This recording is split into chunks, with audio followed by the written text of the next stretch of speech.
¿Qué tal? Buenos días. Liberales versus conservadores. ¿Revive la vieja lucha en nuestro país? Una lucha de más de 100 años. De eso hablamos hoy en República.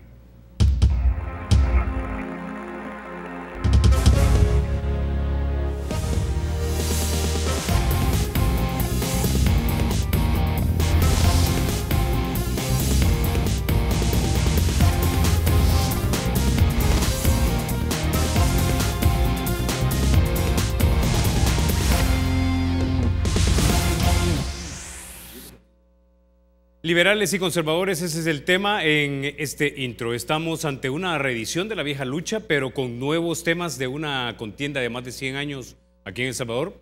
Recientemente Johnny Wright expresó en la radio 104.5 FM que los liderazgos importan y que si estos no comparten una visión de país es porque les importa más lo electoral y que, de ser así, los daños serían muy grandes. Podría ser una lucha, dijo él, entre el conservadurismo y las posiciones liberales. Pero creo que conservadores y liberales, dice, pueden convivir juntos, así lo dijo Wright. Tanto el liberalismo como el conservadurismo comparten una larga historia que podríamos rastrear modernamente hasta los años 1600, cuando el filósofo inglés John Locke habló de los derechos del hombre, que esos derechos venían de un Dios y que los gobiernos gobiernan porque nosotros les damos parte de nuestros derechos y de nuestro poder para que lo hagan. En ese momento, los que eran conservadores no creían en los derechos inalienables de los hombres. Creían que el rey era quien daba los derechos y, por tanto, quien los quitaba. Creían que el rey gobernaba por derecho divino. De ahí que fuera coronado, por ejemplo, por los papas o los patriarcas de las respectivas iglesias. Ahora, ambas ideologías, liberalismo y conservadurismo, han ido cambiando con el tiempo, aunque algunas tendencias generales se mantienen. El liberalismo empujando por una mayor libertad al ser humano y los conservadores utilizando prescripciones que en momentos parecieran reñir con la libre determinación de todo ser humano. Para aterrizar este tema, lo más posible y que usted entienda lo que pasa hoy en nuestro país, dentro de ARENA, el FMLN, etcétera, y el resto de nuestra realidad, ya nos acompañan en el estudio Marvin Aguilar Umaña. Él es antropólogo cultural y miembro de la Universidad Tecnológica de El Salvador, también catedrático. También nos acompaña Aldo Álvarez, él es abogado constitucionalista, académico y columnista del periódico El Mundo. Y también nos acompaña el maestro Adolfo Bonilla, historiador del Centro Nacional de Investigaciones en Ciencias Sociales y Humanidades. Caballeros, es realmente un verdadero placer tenerlos aquí en República. Gracias, buenos días. Bueno, quizá quisiera partir en un primer momento de tal manera que vayamos aterrizando el tema para que la gente nos vaya entendiendo qué es esto de liberalismo y conservadurismo, quizás sin entrar, digamos, en grandes profundidades filosóficas, pero sí de una manera lo suficientemente solvente para que la gente nos entienda. Y quisiera comenzar contigo entonces, Marvin. Hay una cuestión que es bien fácil, el pensamiento dicotómico, ¿verdad? Poner las cosas entre buenos y malos. Y yo quisiera comenzar diciendo que este debate o esta lucha entre liberales y conservadores no debemos de verlas como algo entre buenos y malos. Yo más bien diría que es como la tierra de las ideas, donde van a escuchar diferentes posiciones. El punto va a ser cuando, digamos, el conservadurismo deja de ser una ideología y pasa a convertirse en un pensamiento. Creo que esa es la transición grave que le suele suceder a los conservadores. Y en el caso de nosotros, los liberales, somos los que pensamos en lo que debe de hacer el Estado con los ciudadanos y no qué hacen los ciudadanos. Entonces, la libertad del individuo, por ejemplo, es una de las cosas más primordiales y sagradas para los liberales. Y en este sentido, la libertad, por ejemplo, de ser empresario o comerciante. Entendido el empresario y el comerciante, por ejemplo, como la persona que no tuvo otra opción más para aumentar su patrimonio que dedicarse a servir los productos o las cosas o los servicios que los demás necesitan. Esa es la idea del liberalismo del empresario o del comerciante. No es la idea de un empresario o un comerciante que tranza con el político para beneficiar su negocio. No es la idea del empresario o el comerciante que legaliza la elusión, como en el caso del Código Tributario salvadoreño durante el gobierno de Francisco Flores, que legalizan la elusión. No es mucho menos el empresario que evade impuestos. No es mucho menos el empresario o comerciante que también, aprovechándose de que las offshore son legales o no están prohibidas, saca su dinero de El Salvador, hace ingenierías fiscales, triangula capitales, crea sociedades que duran 5 años y después las elimina para no pagar impuestos, declara pérdidas. Ese no es el empresario, por ejemplo, que los liberales tienen concebido y que es lo que está lleno la mayoría de empresarios, por ejemplo, en El Salvador. Entonces, en ese sentido, mal hacen esos empresarios o comerciantes en llamarse liberales, porque no es la idea del liberalismo. El liberalismo, por ejemplo, yo he tenido algunas diferencias y me alegra mucho que este tema lo haya puesto estos dos diputados de Arena en la palestra, porque a veces cuando yo planteaba, por ejemplo, discutir la legalización de la marihuana, discutir la legalización del matrimonio igualitario o los derechos LGBTI, la despenalización del aborto en alguna su forma, la eutanasia, la despenalización del trabajo sexual, por ejemplo, ¿no? Mucha gente me decía, esas son ideas de izquierda y vos no debes de estar en Arena porque en Arena no son esas las ideas de derecha. ¿Cuándo? Esas son las ideas liberales. O sea, las ideas, hay que recordar la persecución que ha hecho de muchos temas sobre esto las izquierdas en sus sistemas del llamado bloque socialista. Y también hasta la declaratoria de enfermedad de un montón de conductas sociales que han sido declaradas en los sistemas conservadores. Entonces los liberales... Pero en los sistemas comunistas, acuérdate que la homosexualidad la curaban con lobotomía, que era desconectarte el cerebro, te dejaban en estado vegetal. Entonces, no se puede decir, ¿verdad?, que estas ideas son de izquierda, entonces, son ideas liberales. Y lo otro, en lo político, es que en vez de ir a un sistema, digamos, como lo es aquí el representativo, hay que ir hacia un sistema participativo. Entonces, la gran reforma política que habría que hacer en El Salvador es somos un sistema representativo y había que avanzar a un sistema participativo. Lo interesante en la concepción de nosotros los liberales es que, como lo dijo Karl Popper, no hay una última teoría, siempre hay una penúltima teoría, porque cuando tú ya das lo último en teoría, ya está surgiendo la otra teoría que va a contrarrestar. Okay. No hay un pensamiento Déjame final. detenerte ahí porque, digamos, para que nos entiendan en casa, básicamente has descrito a través de una serie de ideas 3 tipos de liberalismo, digámoslo así, un liberalismo sociocultural, un liberalismo económico, que de hecho Alfredo Mena Lagos dice que estos no son empresarios liberales, sino mercantilistas aprovechados, gañanes dirían algunos. Y ahorita estabas hablando ya de liberalismo social y político. Político. Ahora, los padres fundadores en Estados Unidos, en su declaración de independencia, hablan acerca de lo que ellos creían. Ellos leyeron mucho a John Locke, fueron influenciados por sus ideas. El derecho a la vida, la libertad y la propiedad, aunque ellos sustituyeron el property por la persecución de la felicidad. Eso lo quiero sumar a una idea que me dio una magistrada mexicana que vino hace un par de meses acá a hablar acerca de los 4 causales, pero ellos los hablabas en base a 2 derechos que la Corte Suprema de Justicia de México había identificado, y era el derecho a la autodeterminación y el libre desarrollo de la personalidad. Creo que en esas 2 premisas se resume el que yo puedo ser quien yo quiero ser. Quizá premisa de oro del liberalismo. Maestro. Sí, digamos, ese es el concepto de autonomía, pero yo quiero comenzar por la primera pregunta. Porque, digamos, aquí estamos discutiendo el pensamiento liberal y conservador, pero eso solo se extiende a la luz del contexto de la discusión de las grandes corrientes de pensamiento. O sea, el republicanismo es una tradición de larga data que viene de la época clásica, viene de Atenas y de Roma. Pero luego, digamos, cuando tenemos la reforma protestante, aparece la categoría del individuo. Y entonces, digamos, y el individuo como concepto es una nueva categoría y, digamos, y el individuo tiene, digamos, una serie de libertades. Y ahí es donde aparece el liberalismo como la primera gran corriente de la modernidad, pero que se enfrenta al republicanismo, que es clásico, pero después se moderniza. Y este desarrollo de ideas se conoce como el desarrollo de la modernidad y la ilustración que sigue al Renacimiento. Entonces, a la altura del siglo XVI y XVII se está configurando el pensamiento liberal, el republicano, y como reacción a eso aparece el pensamiento conservador. Y Posterior a eso aparece el pensamiento socialista. Entonces ahí ya tenemos las 4 corrientes de pensamiento. Pero entonces, ¿qué pasa? Que aquí en este país se habla, digamos, con mucha ligereza sobre estos temas. El pensamiento republicano se divide en grandes corrientes, en republicanismo clásico y moderno. Y el republicanismo moderno ya incorpora el concepto de libertad individual que viene del liberalismo. ¿Verdad? Y el liberalismo, digamos, tiene diferentes etapas. Esto es un desarrollo. El primer liberalismo es el liberalismo protector de la propiedad y de los derechos de primera generación, que son los derechos del individuo.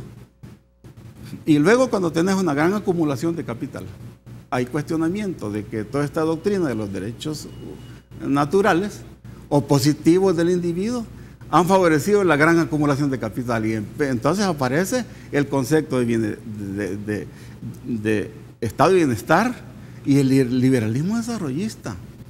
Y como reacción a eso, viene todo el desarrollo socialista que viene desde el socialismo utópico hasta el marxismo. Ahora, cómo esas corrientes de pensamiento aterrizan aquí es interesante.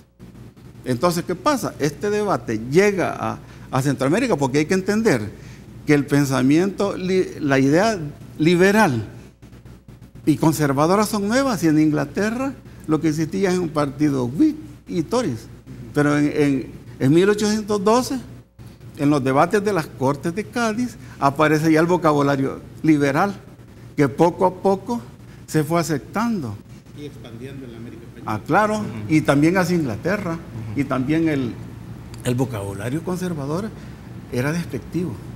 Pero poco a poco lo aceptaron. Entonces, ¿qué es lo que pasa? Que aquí yo rápidamente me voy a referir a los principios, porque si no nos perdemos en la discusión.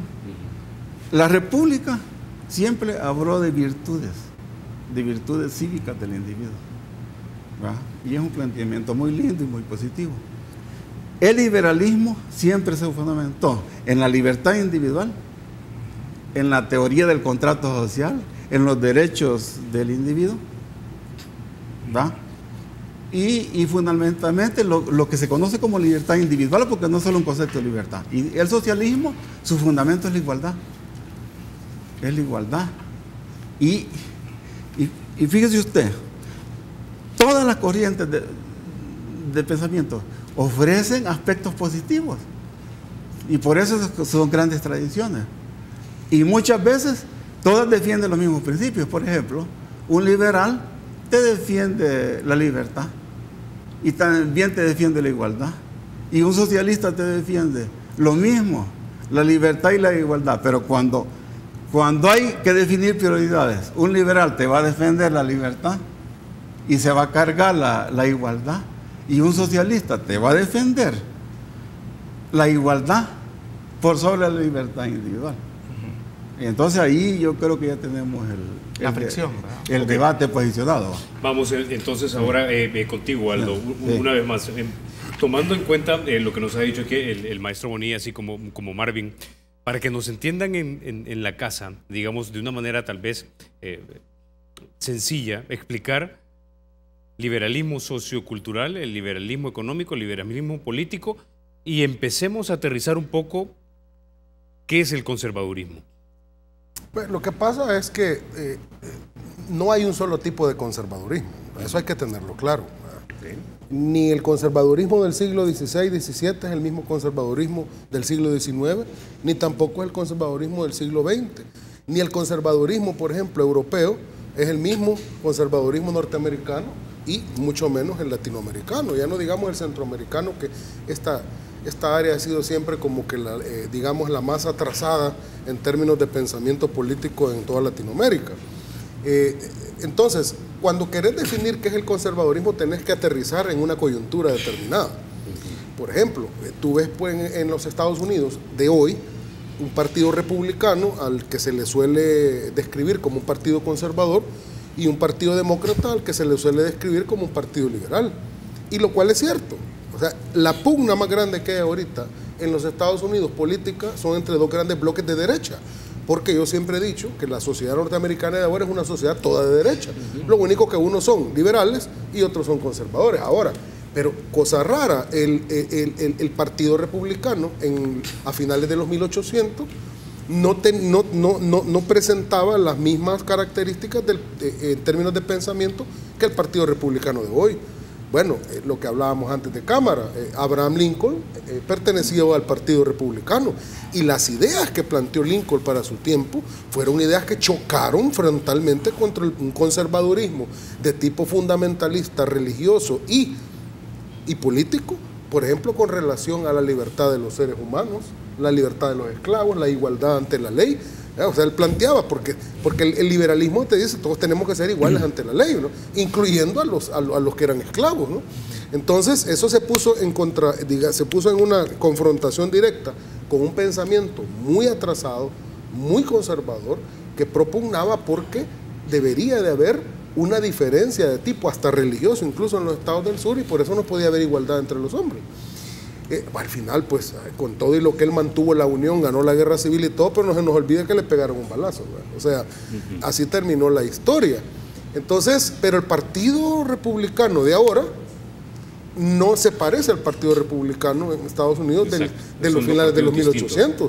¿Por qué? Porque durante el siglo XX comienza a sufrir una mutación, y particularmente después de la Gran Depresión, comienza a sufrir una mutación con relación a los postulados, no solo en términos económicos, porque en términos económicos trata de regresar muchas veces al fundamentalismo, en términos de aquel pensamiento mercantilista casi del siglo XV, cuasi feudal, ¿verdad?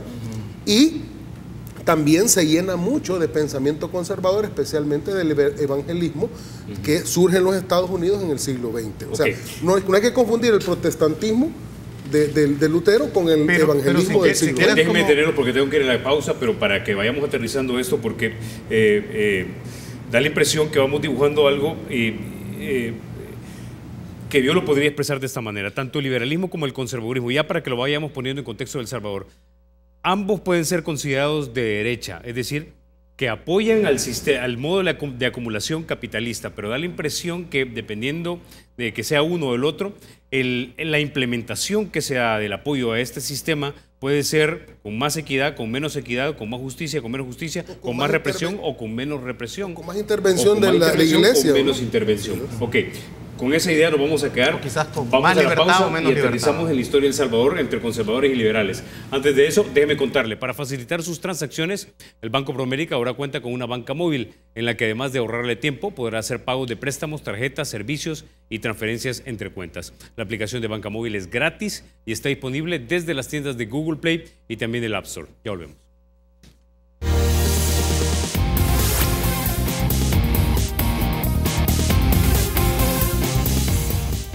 Gracias por continuar con República. Vamos con usted, maestro Bonilla, porque digamos que en El Salvador la ideología conservadora ha sido como maleable, ¿no? Al punto que hemos escuchado y leído a uno de los principales empresarios en este país decir que él es liberal económico, pero socialmente conservador.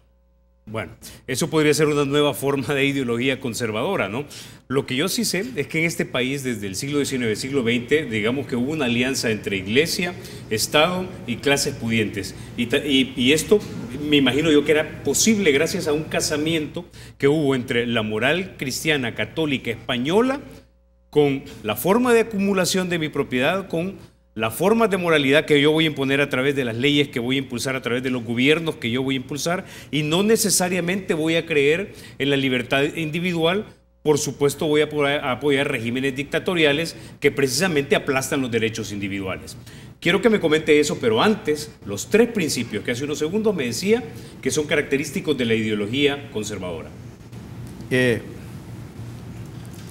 El pensamiento conservador no es fácil de dominarlo, eso lo tengo que decir. Porque, digamos, el primer principio es la tradición. Ajá, ¿qué tipo de tradición? No cualquier tradición, sino que aquello que la sociedad ha ratificado como positivo y bueno y que se ratifica a lo largo de varias generaciones. Por ejemplo, ¿por qué un británico, una sociedad tan liberal, le gusta la monarquía, porque la monarquía ha demostrado que es una forma de gobierno que los ha llevado al éxito, a construir un imperio. ¿Va? Bueno, el segundo principio, o sea que digamos, ¿por qué se hablaba de que la dirección del Partido Comunista en la Unión Soviética se ha vuelto conservadora? Porque después de 60 años de revolución, ¿me entiendes? Tenés un planteamiento revolucionario legitimado. Hablamos de un socialismo conservador. O sea, el pensamiento conservador puede estar dentro del liberalismo, de la república y del socialismo. No se excluye. Entonces, ¿qué pasa? El segundo principio, pero ¿cómo se distinguen? Va? Primero es la tradición, es lo legítimo a lo largo de generaciones.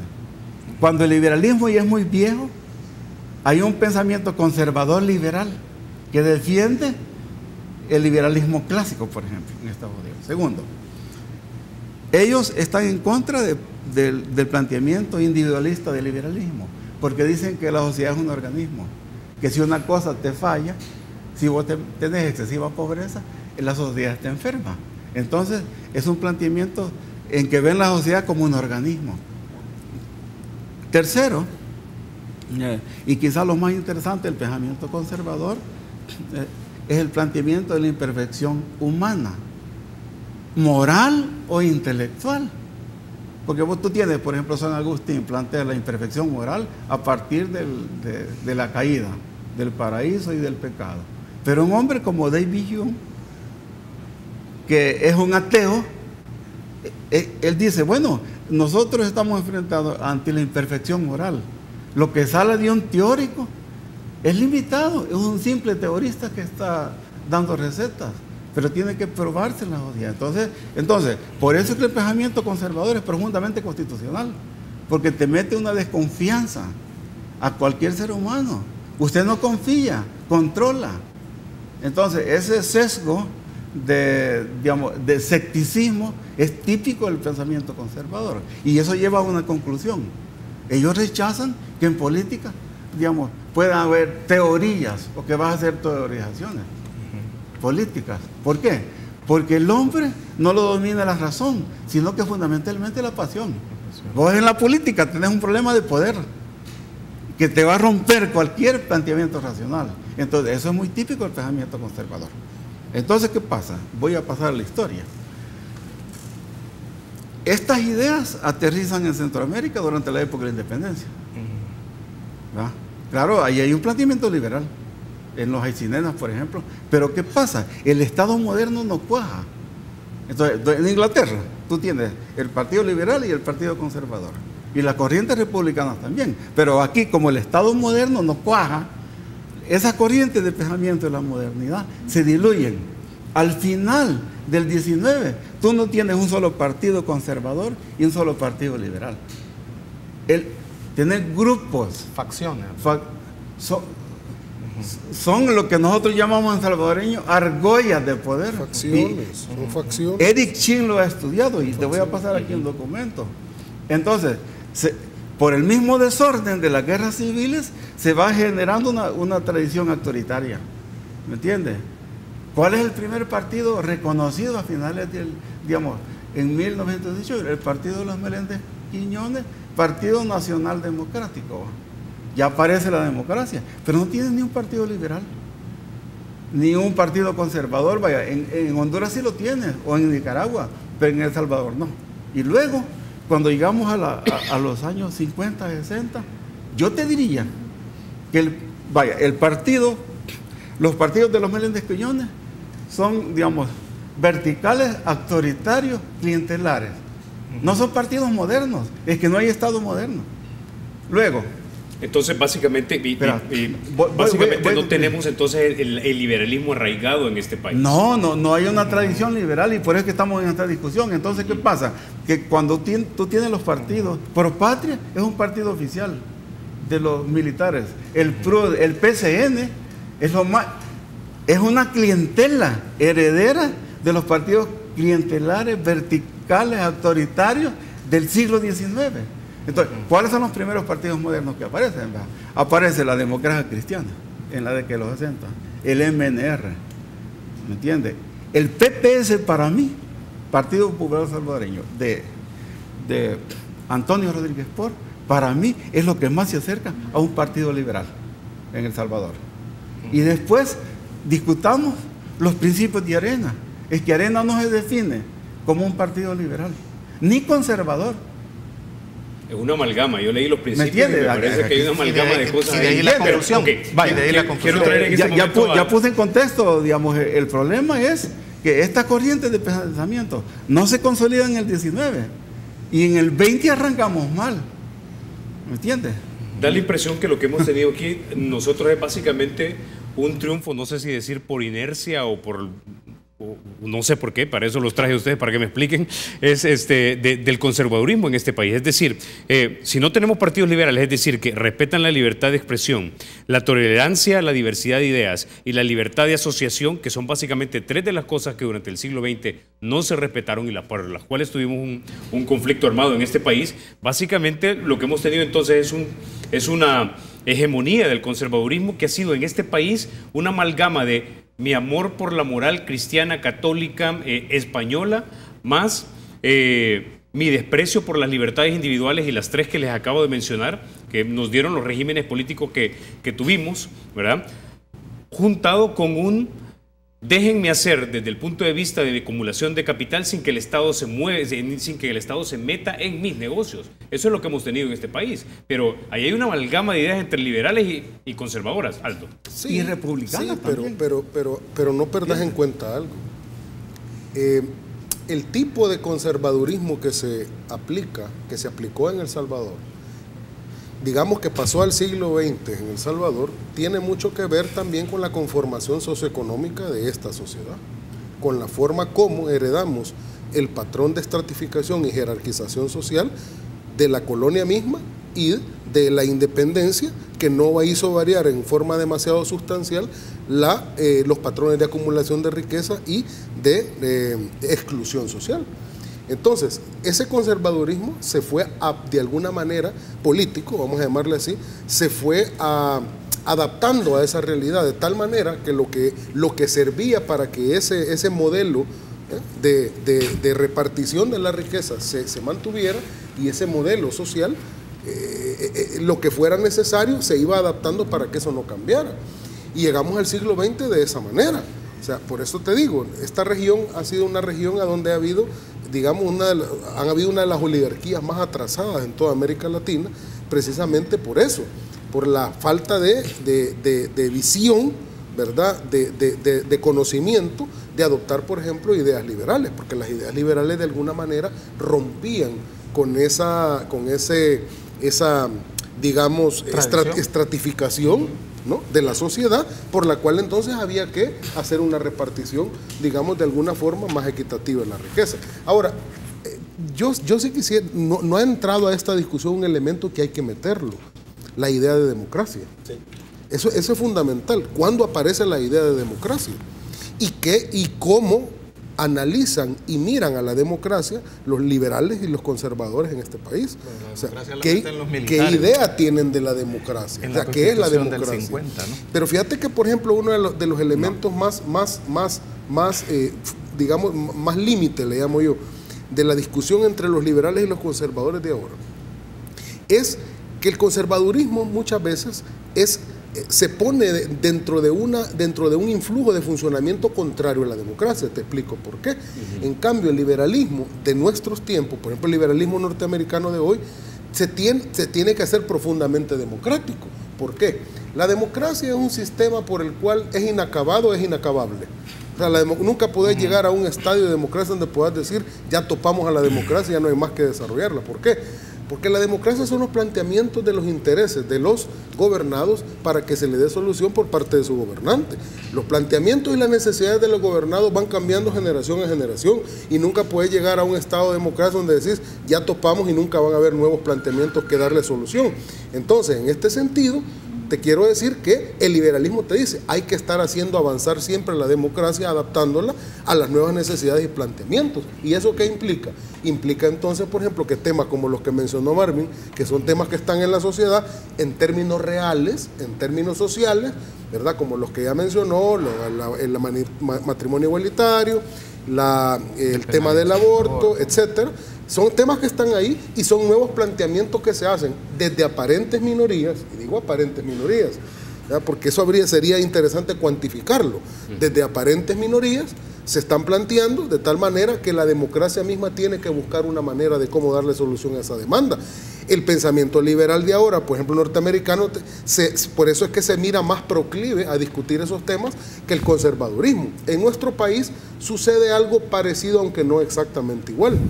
El liberalismo parece que los que se llaman liberales ahora se tendrían que poner liberales democráticos, porque el liberalismo clásico no comulga muy bien con la idea moderna o contemporánea de democracia. El liberalismo clásico es todo lo contrario. ¿Ah? Entonces yo más bien diría que estos que se declaran hoy liberales, por ejemplo, estos diputados que ya no van, yo más bien lo veo a ellos como liberales democráticos. Liberales democráticos. Ok, ahora Marvin, vamos a este punto. Si el conservadurismo en este país, en nuestro país, es una amalgama de moral religiosa sumamente rígida, de un liberalismo económico de déjenme hacer, no se metan en mis negocios, yo acumulo lo que sea necesario con la menor traba posible del Estado, y desdeño en la práctica, aunque no de discurso, la libertad de expresión, la tolerancia a la diversidad de ideas y la libertad de asociación, podríamos decir que el conservadurismo en nuestro país ha sido no solo prescriptivo, sino excluyente. Sí, sí, definitivamente. Hay una cuestión con lo que decía el maestro Bonilla. Si bien no hay un partido liberal como tal, sí tenemos referentes, por ejemplo, con Gerardo Barrios y su grupo, con Rafael Saldívar, y luego con Joaquín Eufrasio Guzmán, que fue todo un grupo de políticos salvadoreños que retomaron para implementar una serie de políticas y medidas llamadas liberales, o en aquel tiempo que se hacían en el nombre del progreso. Entonces, pero al final, en aquella lucha que se dio entre esas facciones o grupos de caudillos que armaron guerra entre ellos, ¿no?, los conservadores terminaron zanjando la discusión, fusilando a Gerardo Barrios, por ejemplo, ¿no? Entonces, más allá de que también Gerardo Barrios se excedió en algunos aspectos en el poder, pero la discusión entre liberales y conservadores terminó con el fusilamiento de Gerardo Barrios. Y, digamos, fue una manera de terminar, digamos, asumiendo el poder los conservadores. Más sin embargo, nunca dieron para atrás el montón de reformas liberales que se echaron, por ejemplo, a andar la educación, el apoyo a las artes que hizo Gerardo Barrios, lo del café, digamos, ¿verdad? El matrimonio civil, el divorcio, ¿verdad? Que fueron lo de la partida de nacimiento que le quitó privilegio a la fe de bautismo, la nacionalización de los cementerios, por ejemplo, que se los quitaron a la iglesia, y el término, por ejemplo, con que se acusaba a los liberales, ¿no?, o incluso a los padres de la patria, ¿no?, a los próceres. El divorcio. Claro, el divorcio lo aprobaron los liberales. Era de que al estar contra el rey estaban contra Dios, los acusaban de ateos por la serie, digamos, de privilegios que Gerardo Barrios, hay que decirlo, le puso impuestos a la iglesia, por ejemplo, ¿no? Entonces, y luchaban siempre por la separación de la iglesia y el Estado. Hay que también recordar que hubo un momento en que aquí los sacerdotes podían ser diputados, y lo fueron. Tuvimos un montón de tiempo que los sacerdotes podían llegar de diputados a la asamblea. Entonces, lo que vemos hoy es como una especie de revivir esta idea conservadora todavía mucho más agresiva, ¿no?, más radical. La Asamblea Legislativa llegó al punto de nombrar diputada honoraria a la Virgen María, por ejemplo, ¿no? Aquí en El Salvador. Aquí en El Salvador, hace aproximadamente 10 años, algo así, ¿no? Y esto con la venia de los diputados de izquierda, pues, por ejemplo, ¿no? Entonces, ahorita tenemos una procuradora de los derechos humanos que es pastora de una iglesia, cuando revisando la ley no es posible que un líder religioso esté ocupando cargos públicos, porque entonces de repente podríamos pedirle al cardenal Rosa Chávez que se exonere y lo tiramos de presidente, pues.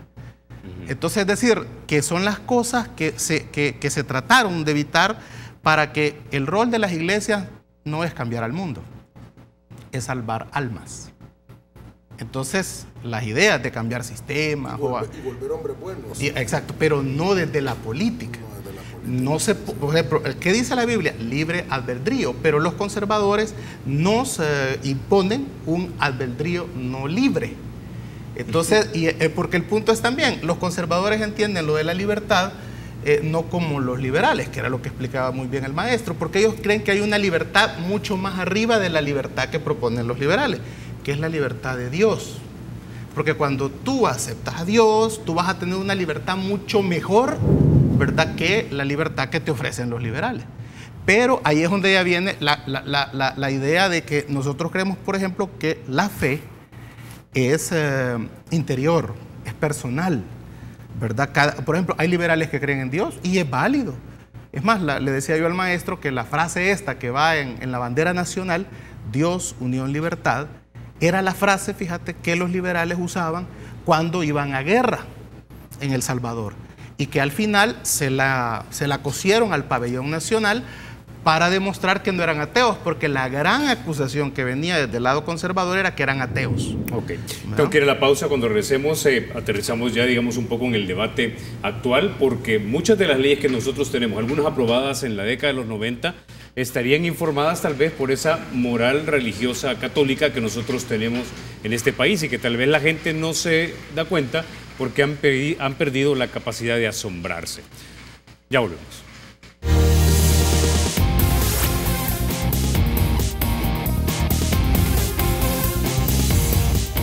Gracias por continuar con República. Maestro Bonilla, aterricemos ahora un poco más el tema y quizás desde el punto de vista de la esfera de lo social y de lo cultural, que digamos es como la más clara y la que es más fácil de entender para muchas personas. En este país, en los 90, si mal no recuerdo, se aprobó una reforma al Código Penal que prohibía cualquier tipo de interrupción del embarazo o aborto en este país. En este país, por ejemplo, estamos muy lejos de hablar acerca de siquiera considerar el matrimonio igualitario para las personas de todos los géneros con quien se queda a casar una persona del mismo sexo, por ejemplo, o la despenalización de drogas suaves como la marihuana. Ahora, muchas de estas aprobaciones de ley aparentemente se habrían dado bajo influencia de grupos que son, digamos, sumamente religiosos, es decir, la aprobación de la ley fue informada por básicamente moral cristiana. Eso es el conservadurismo que nosotros tenemos en este país. Ahora, si bien es cierto, es la ideología, digamos, hegemónica, ¿está libre de ser contestada o ya está finalmente siendo contestada en esto que hemos llamado en esta república una reedición de esa lucha vieja entre conservadores y liberales? Es que lo que pasa es que ese tema ya tiene un largo debate.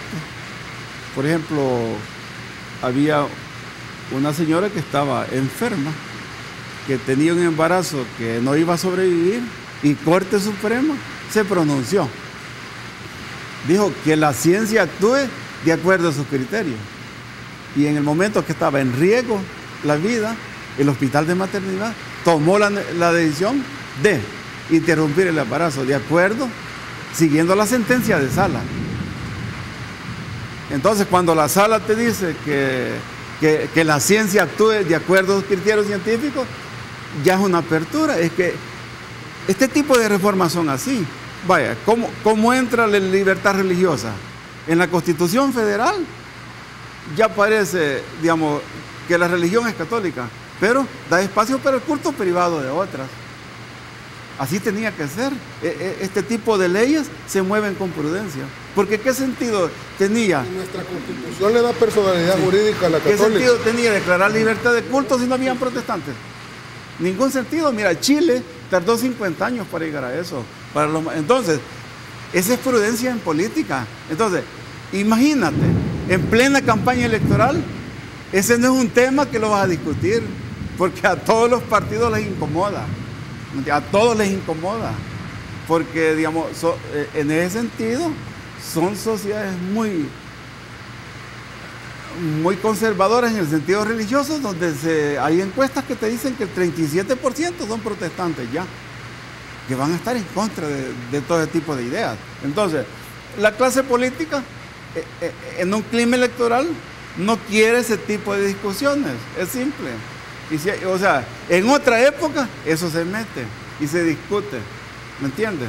Entonces, este es el tipo de temas que progresan, ¿va? Entonces, allí, todos los partidos te van a tomar una actitud conservadora. todos, en el sentido de lo que dicta la prudencia, la tradición. Es un buen ejemplo para explicar la actitud conservadora que te aparece también en la izquierda. Aunque la tradición vaya en contra de la libre autodeterminación y el libre desarrollo de la personalidad. Claro, o sea, digamos, esos temas solo avanzan, ¿va? Pero mira el Papa cómo se maneja en estos temas, ¿va? Bueno, el Papa, como persona, puede tener otras ideas, pero como líder de la iglesia, él va a ser mucho más prudente. Y por ejemplo, no condena tajantemente a los homosexuales, ¿verdad? Sino que dice, bueno, también son humanos. Entonces, pero ese es un ejemplo de temas que avanzan poco a poco en la sociedad. Pero, entonces, pero ¿cuál es la discusión importante, ¿no? Yo quiero volver a la discusión que para mí es relevante. Los partidos políticos, o sea, Eric Chin dice que hay una tradición autoritaria. Si vos ves la estructura de partidos y lo que queda en la Constitución, es que, digamos, los partidos políticos son los que definen. ¿Me entiendes? ¿Quién participa? ¿Quién no? Por una resolución de sala, pueden participar candidatos independientes. Pero como los partidos tienen tanta fuerza, te aplastan con su influencia. Bueno, y luego aplastan los derechos individuales, es te decir, aplastan la libre cualquier autodeterminación y el desarrollo de la personalidad. Ahora, se me está acabando el tiempo, pero quiero ir. Le doy 30 segundos para que sintetice lo último. Sí. Solo un punto. Yo estaba leyendo los estatutos. Es el COENA el que te define quiénes van a ser candidatos a todos los puestos de elección. Y en el FMN es lo mismo. Exacto. Las planchas. Ese es el tema. Si van a haber primarias en serio, no primarias como la que estás viendo, donde las direcciones prácticamente, o sea, es el sistema mexicano del dedazo. Es decir, si tenemos autoritarismo en todos los partidos políticos, básicamente tenemos el poder de este grupo de personas que tiene la discrecionalidad de básicamente aplastar tu individualidad y tus derechos, es decir, libre la autodeterminación y desarrollo de la personalidad. Ahora, entonces podemos decir, Aldo, que todos los partidos políticos en este país tienen algo de conservador o mucho de conservador y muy poco de liberal, es decir, públicamente tanto FMLN como Arena son socioculturalmente conservadores, en el caso de Arena son liberales económicos y políticamente son a lo sumo un terreno disputado entre liberales democráticos y conservadores. ¿Es así? Mira, rápidamente, dicen que el presidente de la República se ha vuelto muy católico últimamente y que ahora casi solo y que últimamente solo pasa en misa.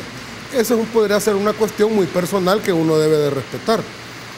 Pero el partido de FMLN, si uno lo analiza, a la vuelta de todos los años que han pasado después de que se hizo partido, ahora parece que se ha vuelto en muchos temas bastante conservador. Puede ser que por conveniencia o puede ser que por otra razón. Pero se ha vuelto muy conservador, especialmente en los temas que usted señalaba y durante las épocas electorales.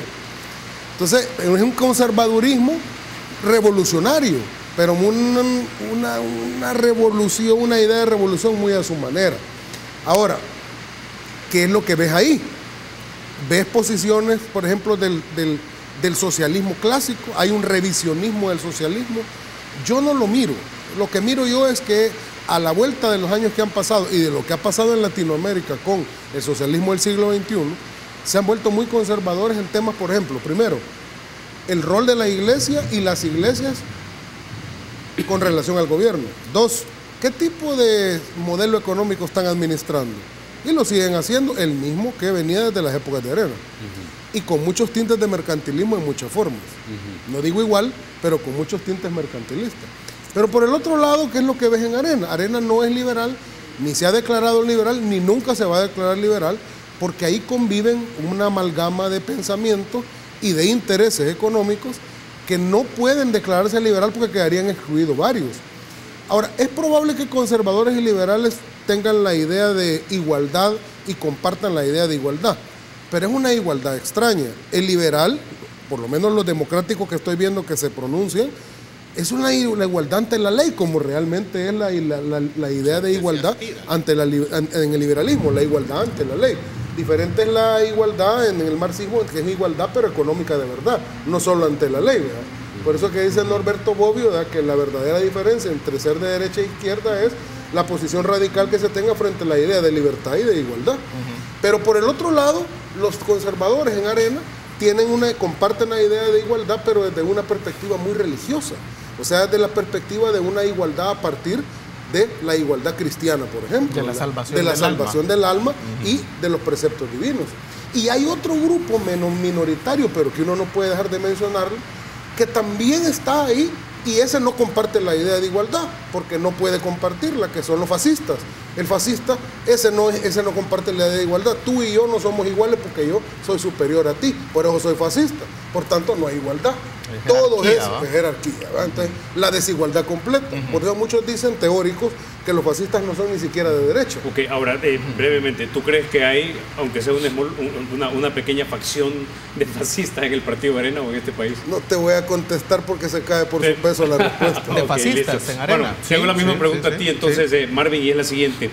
Nuestros partidos políticos son mucho más conservadores que liberales, son socioculturalmente conservadores, económicamente liberales y políticamente, menos el FMLN, que yo creo que está más del lado de que es autocrático, pero en el caso de Arena es un terreno disputado aún entre liberales, democráticos y conservadores. Un país entre más educado es más liberal, entre menos educado es más conservador. El Salvador tiene grandes problemas de formación y de educación.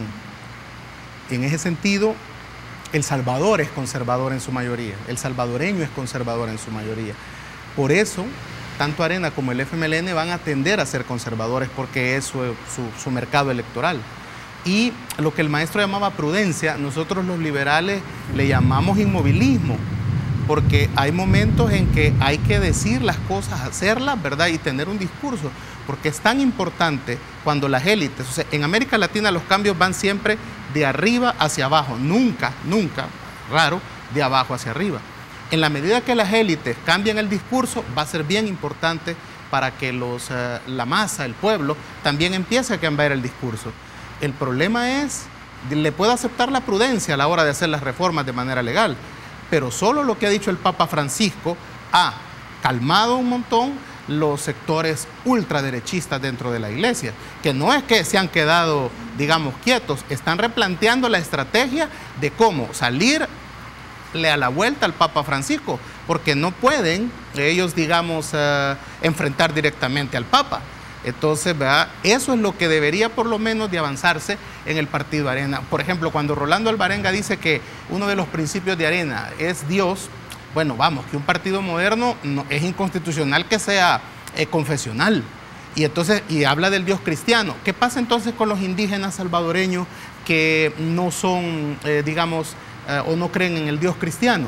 Van a quedar fuera, por ejemplo, de los programas de ayuda de Arena, no pueden entrar los indígenas al Partido Arena. ¿Qué pasa con los agnósticos, los escépticos o los no creyentes? Esa gente está fuera de Arena. El maestro bien decía antes de entrar al aire, hay conservadores que son ateos. Ahora, usando ese mismo ejemplo ya para terminar, si Dios, por ejemplo, está, y mi entendimiento, y en este caso intuyo yo que es un entendimiento católico español de Dios, eso de alguna manera, porque con Dios no puedes discutir porque es dogma, es verdad de fe, va a condicionar mi praxis política en la asamblea, por ejemplo. Sí. Y de ninguna manera voy a permitir que haya igualdad ante la ley de una comunidad como la comunidad gay para que puedan contraer uniones civiles, porque eso es pecado.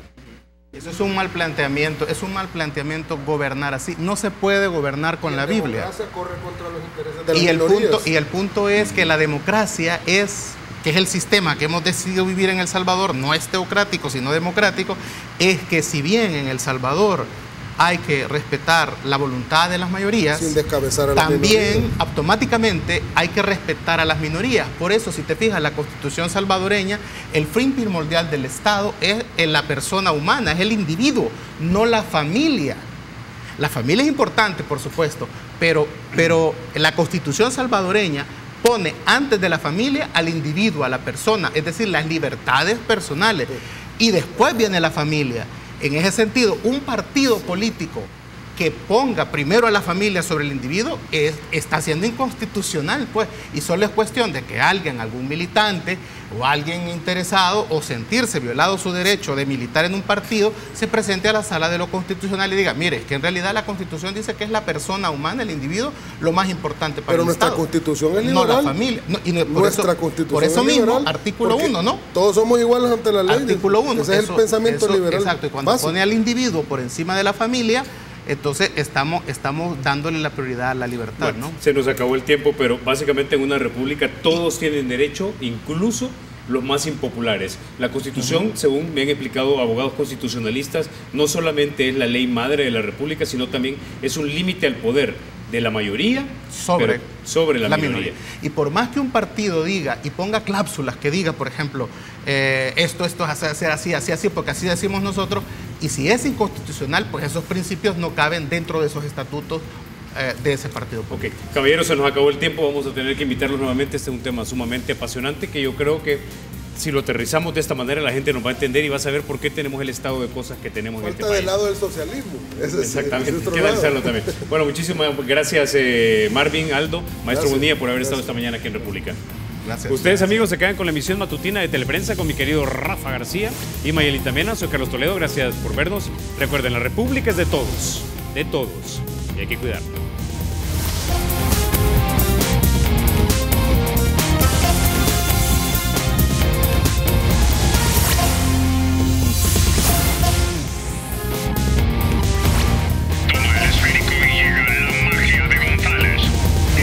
Es y será siempre libre e independiente y no será jamás el patrimonio de ninguna familia ni persona.